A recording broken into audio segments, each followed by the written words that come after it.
SIR নিয়ে ফের বিজেপিকে নিশানা করেছেন বীরভূমের তৃণমূল নেতা কাজল শেখ। এসআইআর করে বাংলাকে ধোঁকা দেওয়ার চেষ্টা করছে বিজেপি। বাংলার ভোটারদের মধ্যে ভীতি সঞ্চার করার চেষ্টা চলছে। এসআইআর এর নাম করে বৈধ ভোটারের নাম বাদ দেওয়া হলে চুপ থাকবে না তৃণমূল, হুঁশিয়ারি কাজল শেখের।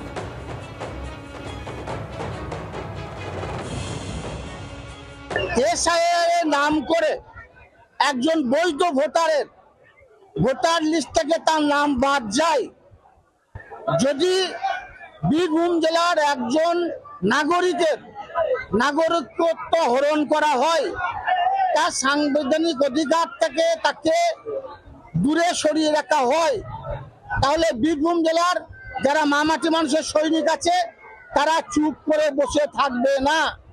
এটা বিজেপির ষড়যন্ত্র, বিজেপির চক্রান্ত সারা বীরভূম তথা বাংলা মানুষ জেনে গেছে। তাই যারা বিজেপি নেতা নেত্রী আছেন তাদেরকে বলবো, সাবধান হয়ে যান।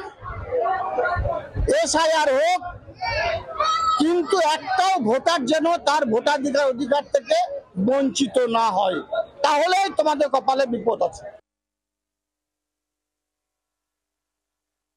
শেখের বক্তব্য আপনাদের শোনাচ্ছিলাম। এসআইআর এর নাম করে বৈধ ভোটারদের নাম যদি বাদ দেওয়া হয় তাহলে চুপ করে থাকবে না তৃণমূল কংগ্রেস, হুঁশিয়ারি কাজল শেখের।